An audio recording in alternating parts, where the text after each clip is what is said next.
Our guest today is Dr. Neha Sangwan, founder and CEO of Intuitive Intelligence, a team of 60 healthcare professionals, creator of the I5 experience, a global citizen, and an internal medicine doctor. You started off as an engineer in undergrad, then you went to medical school, became a traditional internal medicine doctor. Yep. And at some point, as you started learning from your patients, it looked like you felt you needed to create a corporation, be an entrepreneur, and reach a different level of scale. What is this I5 experience that you created? Well, the I5 experience, some of it seems actually quite common sense, but really the I5 experience is about connecting different parts of you and of your life. So it's about connecting what you think to what you say, to how you feel, to what you eat, and I tag the foot and say to what you do and create in the world. A practical example would be something like around 3 o'clock, you work in a high-tech, high-stress environment, right? Sure, yeah. So do you ever have an afternoon energy dip? Every day. 2 or 3 o'clock, yeah. Right? So that's what you feel. So some people's strategy for that would be to then head and get a chocolate chip cookie and a coffee, yeah. Right? So now they're on a sugar buzz and a caffeine buzz. Yeah. That's at 2, 3 o'clock. At your 4:30 meeting is when your sugar levels are dropping and you're now feeling a little anxious and irritable. So that might be the time you say, snap at a coworker, yeah. Right? That's the say part of this.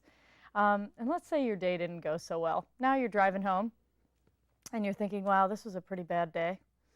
I think I'm going to skip the gym.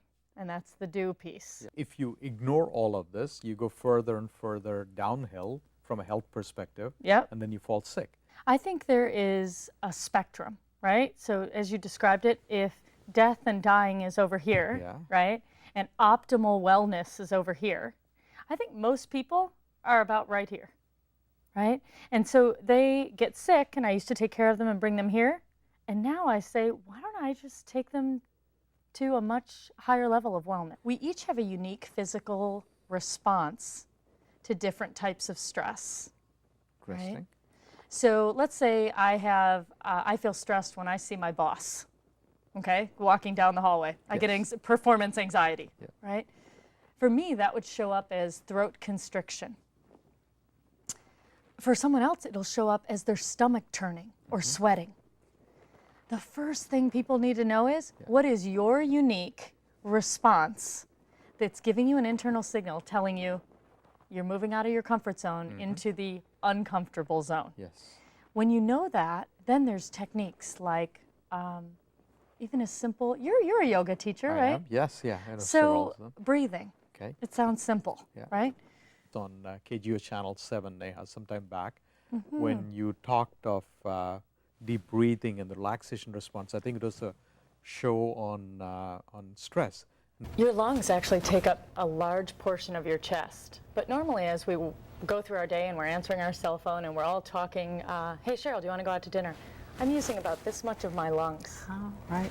And so I'm actually not using the full capacity of my lungs.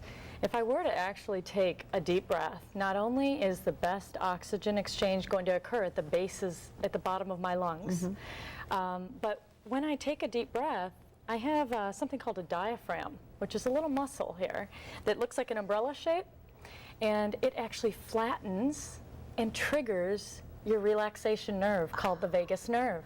So when you do it 3 times, you actually physiologically have relaxed yourself. I think you told me that you went to Saudi Arabia and spoke at a conference and started working with a group of doctors and physicians there. Yes, it's true. So tell me about the Saudi experience. You know, the truth was, it was one of the highlights of my life. How so? I actually covered my head with a scarf. No one asked me to do it. I did it because I had read about the culture and researched it. And what I found was, just because I put that scarf on my head when I came off the plane and interacted with people, they were so grateful. And what they said was, you know, just that you showed us that gesture, that you came here and you respect the culture from which we come, tells us that it's not our job to change you. It's our job to respect the culture from which you come. Here you are with a group of Saudi doctors and nurses, as well as people from the nearby countries. Yep. And you're again going back and talking to them about the same I5 principles: think, say, feel, eat, do. You got it. And the same principles that applied in a software company in Silicon Valley was equally applicable, and they received the message just as well. Absolutely.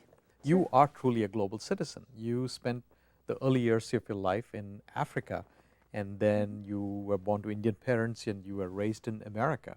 And you spent this time in Australia where you had this little, epiphany, and you spent some time teaching in Saudi Arabia. How have all of these cultural influences created Dr. Neha Sangwan?